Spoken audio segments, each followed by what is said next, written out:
This is Jackets Debrief, a show about the Columbus Blue Jackets, the National Hockey League, and part of the Hockey Podcast Network.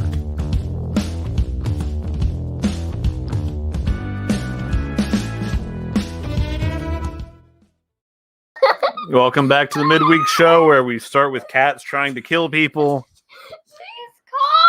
She's a calm cat. Give me the cat. Give me the cat. Oh dear heavens. Oh dear heavens. Why? Why is this how we start the show? The cat. Oh, goodness. All right, ladies and gentlemen, welcome to the midweek show. If that wasn't exciting enough for you, this weekend is Super Bowl 55. And this big game deserves a big prize, not just some trophy. My kid's here for the ad read this week, so she's just going to learn about capitalism, folks. And DraftKings, the official daily fantasy sponsor of Super Bowl 55, is up to $55 million in total prizes up for grabs with their Super Bowl prediction pool. I can't pronounce things. How's that for big? All you have to do to get your share of these huge prizes is enter DraftKings free Super Bowl prediction challenge. Once you submit your picks, you will get a free instant prize up to $25,000. And if you have the most predictions correct, you could win the top prize of $1 million. Download the app now, enter the free prediction challenge, answer questions like who will score first, and boom, get ready to make it rain. There are no questions about if a cat will eat something with the DraftKings stuff while a child chases it around the room. DraftKings has bet out over Oh, dear heavens. DraftKings is going to drop us for this. They're going to drop us because a little girl is chasing around a cat while we do the ad read. DraftKings has paid out over $7 billion to its players since 2012, so they big thing or two about big paydays. Here's how it goes, folks. Download the DraftKings app now and use promo code THPN to enter the free $55 million Super Bowl prediction challenge. Everyone gets an instant prize up to $25,000 just for playing. So use promo code THPN now and enter the free $55 million Super Bowl challenge only at DraftKings. The cat is too excited for it and cannot wait to do it. Terms, conditions, and eligibility restrictions apply. See DraftKings.com for details. Again, THPN is the promo code. It is much easier than trying to hold a cat. All right. So the soda of the week this week is peanut butter and jelly soda. I will admit, folks, this is the one I have not been looking forward to. Alexia is not happy about what's going to happen here. That's just what it is. I'm trying to make sure we've got this show shared right now on the different Blue Jackets Facebook groups out there. Oh, dear heavens. Why is it not opening? Is this like an actual twist challenge here? What is going on? Where's my bottle opener? A Blue Jackets bottle opener? I thought I did. We have a Blue Jackets bottle opener somehow, somewhere. Not sure where. There it is. Oh, there it is. I found it. I found the bottle opener. Here we go. Let's see. Make sure we can share the show to people.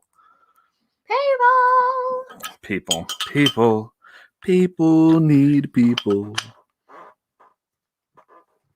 No. Why are you making faces at the camera? What you're seeing right now is delayed. What are you doing? I know it's delayed. What is? I'm not doing it right now. Oh. So if anybody else has a 10-year-old girl, there's something you know. And it's that they make you tired. They make you tired all the time. No. Like the cats make the child tired. Why is this not opening? Oh my goodness. This is the worst show we've ever done. Oh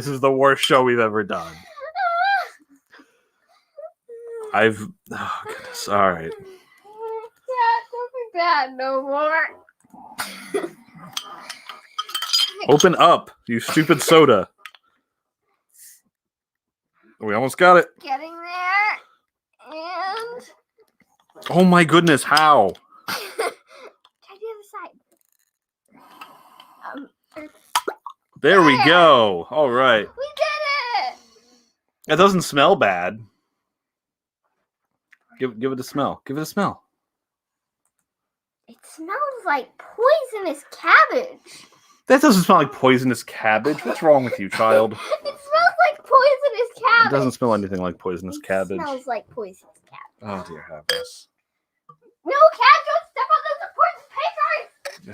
This is my life, folks. This is what happens. Everybody's like, oh, he's got a podcast. I'm sure everything's going great for him. Because obviously all us podcasters just have huge, luxurious lifestyles. All right, let's try the peanut butter and jelly soda.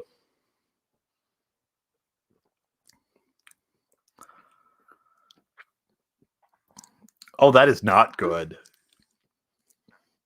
Oh, what is that? I got to get that of the taste. Ah, that isn't good. That isn't good at all. Ah. I give that a bad review. Oh. That review is 0 stars. Oh, that is not good. So you know how, like, if you drink like grape soda or you eat like certain kinds of candy, like you can taste the color purple, like the way they make it in candy. It's got that flavor, and not in a good way. It's got that flavor mixed with some peanut butter. Yeah, which kind of just sits to the sides of your tongue. Exactly what's going on right now. And all together, it is horrid. That is an awful, awful flavor. I told you, poisoned cabbage. That is an awful flavor. Poisoned cabbage. That's the official review from Jacket's Debrief. Peanut butter and jelly soda tastes like poisoned cabbage. All right, here's our little rules trivia questions of the week. Oh, look, there's another cat. There's another cat. Please don't pick that cat up. We don't have time. We don't have time for this. Oh, my goodness. All right, continue.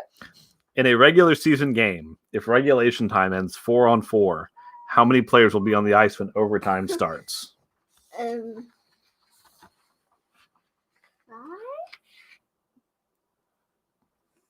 Overtime would start with 3-on-3, although I don't know how, if this was written before they changed the rules. What is the diameter and height of an official hockey puck? Something? Numbers? That's not good. That's not a good answer. The diameter of a hockey puck is 3 inches, and the height is 1 inch. Oh, little toothless bites. Great. This cat doesn't have teeth, I think you all remember. All right. That's it for the questions tonight. She's a very killer cat, though. That's it for our questions tonight. Get these cats out of here. I'm going to talk hockey with the fine people. Thank you for joining me. Do you want to take this soda with you? No. Oh, you don't want this? No. It's so good. Oh, my goodness. Ooh, give me. I'm going to have Mommy try it. I'm going to have Mommy try it. She knows, too. The other night when we did this show, my wife was like, I can tell if the soda you drink is something you guys like, because if you like it, nobody offers me any, and I just so I don't get to try the good ones. But if it's bad, everybody's like, "Ooh, try this," because that's what we do. So, all right, folks, here we go into the game, down into it. You know what? First, we had some fun, so let's hear a word from our friends with the Hockey Podcast Network here, and then we'll come back to the rest of the show from there. Calling all Jets fans and foodies. What's going on, guys? I'm Brandon Rowicki, the host of Skates and Plates on the Hockey Podcast Network. Look, if you love Jets hockey, this is the place for you. In-depth breakdowns from every game, a deep dive into the big plays and moments from Winnipeg's season, and all the Jets talk you will not find anywhere else. We got it for you on Skates and Plates. Plus, if you love carbs and everything tasty, we jump into the world of food as well. Once a week, we also speak with a member of the local culinary scene to highlight their great stories and the great food they put out. So there it is. Hockey, Jets, food, drink, everything good in life. It's right here on Skates and Plates on the Hockey Podcast Network.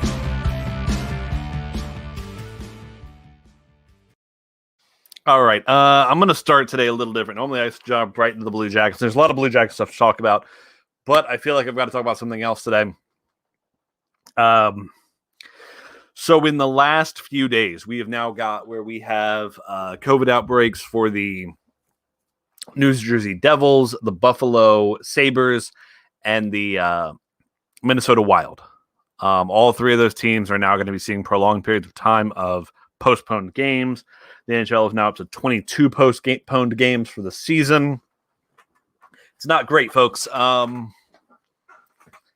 this is the reason from the beginning of this. I was telling people, get ready for the standings to be determined by points percentage, because we're not getting to a regular end of season like we normally would. That's just not happening. I at this point, it almost feels as if the teams who haven't had outbreaks yet, we're just waiting for it to happen. If you're not aware, something that happened in the NBA, they literally had to take a couple weeks off just to try and kind of refigure how they were going to do things, because they realized there were issues there. And it would not shock me to see that out of the NHL here soon, to see some changes have to happen. But that's where we are. So just have that in the back of your heads. If out of nowhere there's a announcement in the next week that, we've got the Blue Jackets aren't going to play a game for a week or two while we figure stuff out, that's totally expected at this point. Okay. Jumping into the standings. The Blue Jackets, if you go by points, are 5th. If you go by points percentage, are 5th in the division. Here's the big problem. Every team ahead of them has at least 3 games in hand. The closest team to them, the Dallas Stars, have 4. The Florida Panthers have 5. So points-wise, the Blue Jackets are only 2 points out of first. But they're just not keeping up with the division. They are very quickly falling down with Chicago, Detroit, Nashville as teams who are not going to be competitive this year. And that's a problem. I mean, they're 4-4-3. It's exactly 11 points in 11 games. And here's the thing. And if this were a regular 82-game season, and we had the normal kind of, where you're playing other teams and other divisions and all that stuff, I wouldn't be as concerned. But here's the problem. Every game's a division game at this point. There are not easy games to try and catch back up. You are playing teams that are all playing better than you almost every night. And if you go to overtime, you're only making up 1 out of 2 points. They've got a long road to go. They've dug themselves a hole early in the season. If they had a whole 82 games, there'd be more time to catch up. There would be, a West Coast road trip where if you win all 3 and they're all 3 in overtime or even in shootouts, it's fine. The other team got a point. But we don't have that. We just don't have that at this point, because we're to the point now where if they play Tampa 3 straight games and win in overtime in all 3, then, they only gain 3 points total on all that. And it's just not a great situation right now for the Blue Jackets. The different models as far as their postseason odds at this point are down into the 20s, maybe 30s in some of the other ones, because things just aren't gelling. Last night in Patrick Laine's debut with the team, they just got shelled. They just got beat. I know that in the third period they looked a little better and started coming back, but I mean, when you're down 5-1 and the game ends 6-3, I mean, there wasn't a lot they were doing right in that game. And before we go any further, I want to address something that's becoming more and more the elephant in the room. And I'm seeing this more on Twitter than I used to. Facebook does it constantly as far as Blue Jackets fans groups. The whole either don't whine about the team, or if you never played, you can't say anything, or if you weren't a better coach than Tortorella, you can't say anything. That's all stupid garbage. I'm just going to call it out right now for what it is. It's dumb. We're sports fans. What else are we supposed to? I mean, what's a sports fan do? Do we just sit and mindlessly go team, go? I mean, if you're rooting for your kid's team, that makes total sense. If you go watch your kid play in a game, in a sport, you're not going to sit there and rip the coach, and you're not going to do that. And I'm saying that if your kid's, 12 or whatever. If your kid's a professional athlete, the whole thing's a little different there. But I mean, there's a difference between when you're a pro sports fan, that's what you do. You talk about the team. You talk about what trades do we need to make. I mean, it's the same garbage thing that, this isn't political. It's just using it as an example. When people do the whole bull crap of America, love it or leave it. That's so stupid. Because if you love something, you want it to be better. And this isn't like a situation where it's like you want to make the whole thing better. If you like a sports team, you want it to be better. I mean, I'm a Browns fan. When the Browns were 0-16, if somebody's like, oh, they're bad, you don't sit and go, oh, you should support them no matter what. No, you want the team to be good. You want them to win games. That's what sports are. You win games. So we can be critical of people here. That's just, if you're listening to a sports podcast and you're like, well, he better not be critical of anybody on my team, well, you're going to have a hard time, folks. All right, so this is where we are. First statement of, at this point, fact. Seth Jones and Zach Werenski are underperforming. And it's a big concern because as John Tortorella, the coach that at this point I'm finding out more and more people have a to death devotion for, has said for a long time, they're the engine that makes the team go. And he's not wrong. Something I've said for a long time, as long as Zach Werenski and Seth Jones are on this team will compete for the playoffs.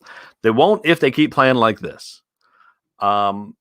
The reason those guys are such an important part of the team, and when we talk about that being an engine for the team, what we're saying is because they can drive offense from the defensive end of the ice and push play up the ice, the forwards don't have to worry as much about things like getting past that first line of forecheckers or sometimes even getting into the offensive zone, having to get past the blue line.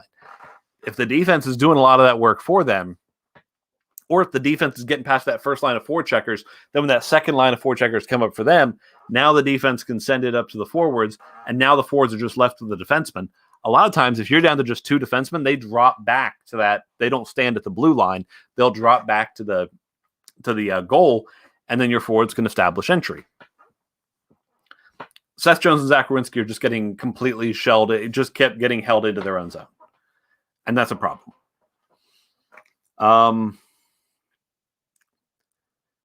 And part of what I think is exacerbating the problem is I'm a guy where if you've listened to the show for any length of time, I've been a big John Tortorella guy. I've liked John Tortorella. For the most part, I've liked what he's done. I was a big defender of him with the Pierre-Luc Dubois trade because there are people who essentially think he is responsible for that happening. I think that's a gross oversimplification. If you want to say John Tortorella is one of factors that happened, maybe that's part of it. But I'm not in that same boat to totally blame him for anything. But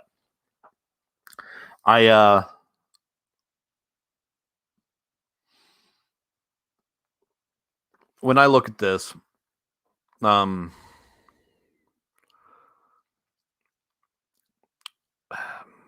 it feels like he's just kind of flailing. During his media availability today, he talked about, these, and this was what he said about Seth Jones and Zach Werenski. It's interesting. They're good players. They're good guys. They're good people. We need to get out of the way and let them figure it out. And to an extent, maybe that's true. And then you see the forward lines he starts rolling out there. And there's just these weird combinations of forwards rolling out there. And it seems like he doesn't really know what to do with Max Domi or Alexander Texier, or he's just kind of throwing people out there and throwing stuff against the wall and see what sticks. And it feels like there isn't a plan. And it took me back to something he said. I forget if it was during training camp or when it was, but he said something along the lines of, I don't deal with the X's and O's. I don't deal with the I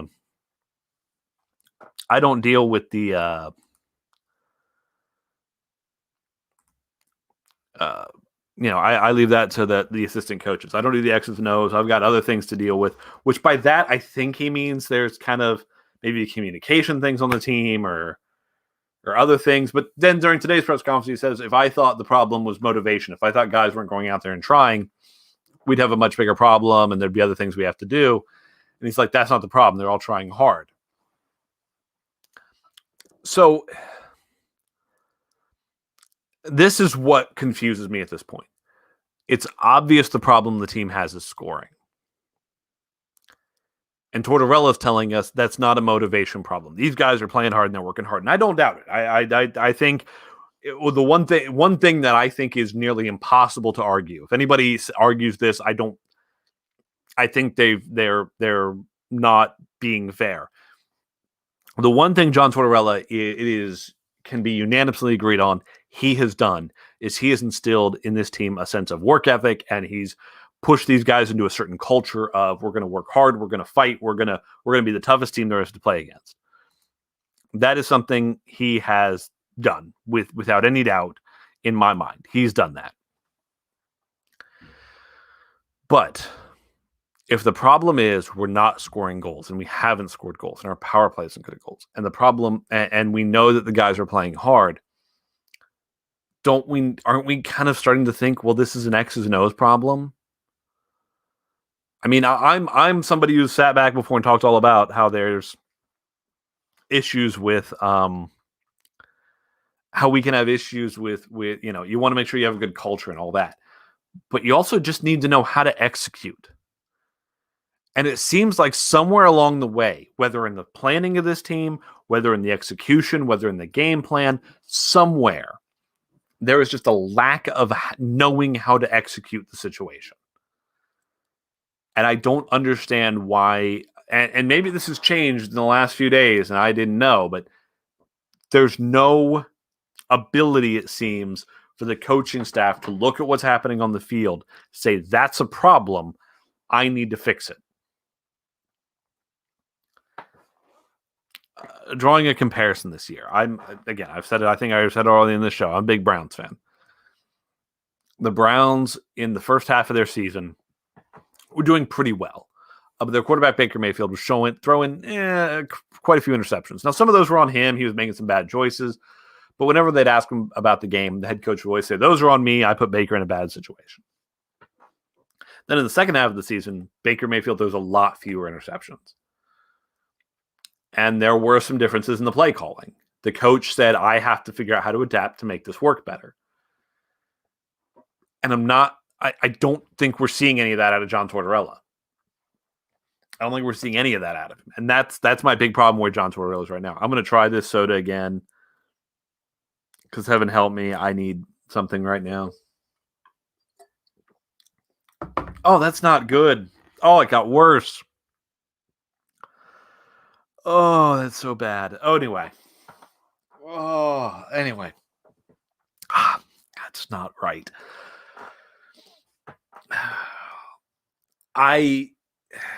And the thing is, we've had this same coaching staff has now been together, kind of this whole run for John Tortorella.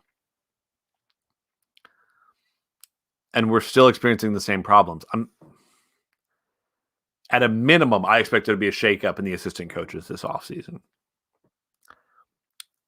And I could definitely see Tortorella being gone after this season. Just because these same problems of not scoring. And let's all be clear here, folks. This is just what happens in hockey. Coaches stop being effective. Their message either gets old in the room, or maybe they're just not a good fit anymore. Because when he came in, there was still this big sense of having to get over that hump and try and get that mindset of we're a winning franchise. We're a winning organization. And I think that's in the minds of the players now. But now there's execution problems with the specifics. So now maybe you need somebody who's more ready to handle that problem, who's more ready to tackle that. So that's my rant on John Tortorella. Another rant I got tonight. Patrick Laine. Watched him in this one Blue Jackets game. And it's pretty much positive, all positive on my view. In that short period of time, between what I saw and what I already know of the player, he feels like the kind of player that could be a star you can build around. Because the two things that I saw last night, because I'm going to be honest, I don't watch a lot of Winnipeg Jets games. As much as I watch a lot of hockey, I just, for some reason, didn't catch a lot of Jets. So the thing I knew about Laine was his great shot, which everybody knew. But the passing ability, the puck handling was really impressive, especially like in areas where people were on him. And he would just keep people off him. He'd use his giant body, his big gargantuan human form, and keep people off of him. And so after one night, I feel slightly better about the Pierre-Luc Dubois trade. Because if what you got on the other side of it is this is an offensive guy that you can build your team around, okay, I can live with that. That's good. I mean, to be quite clear, I mean the Capitals won a championship with Evgeny Kuznetsov as their number one center, which I'm not saying he's bad. I'm not, but he's not Crosby or he's not I don't know, Anze Kopitar. I mean, maybe he's closer to Kopitar, but he's not. He's a good center, a really good for top line center, but your superstar was the winger. I mean, there's examples of your superstar being the winger, and you can win championships that way. So I can live with that. So I feel a little bit better about that trade. Something I told you guys last Sunday was that I would be feeling a lot better if after the Blue Jackets' next 4 games they'd won 3 of them. Well, at this point they've lost the one they played 6-3. We've got Dallas on Thursday tomorrow night. Then I believe we've got who have we got after that, folks? Got Dallas on Thursday. Then we got Sunday against Carolina, Monday against Carolina. I'll be talking to you after the Monday when I'll probably do the next show. It'll probably be during the Super Bowl. So again, get on DraftKings, play the game there, THPN. But let's see what this team does. I mean, this is the thing. With the things about Seth Jones and Zach Werenski, I'm withholding judgment yet because we're 10 games in. We're 11 games in. And for guys who underperform for 11 games, that happens. That just happens in hockey. And who knows? Maybe we are just in a run of bad luck and everybody is underperforming at the exact same time. If everybody reverts to the mean at the same time, all of a sudden the Blue Jackets will look great. If they don't, if we go these whole 50-some games and nobody reverts, that could be problematic. It could be very problematic. So that's where we are for this week, folks. Thank you all for watching. Thank you for listening. Thank you for doing whatever you do. Like, comment, subscribe, share, blah, blah, blah, all that good stuff. Smash bells, like, comment buttons, whatever you do with podcasts in this world we live in. Share the apps and tweet it and all that stuff. Anyway, folks, I will see you on Sunday. We will talk beer again. We will have a good time. Hopefully we'll talk about a Blue Jackets win at that point, or 2 wins in a row, and celebrating the greatness that is Patrick Laine's first 2 hat tricks as a Blue Jacket. So thank you very much for watching. Thank you for listening. Thank you for everything you do for the show here. And go Jackets. Please subscribe to the show. Follow us on Twitter @JacketsDebrief. And thank you for listening.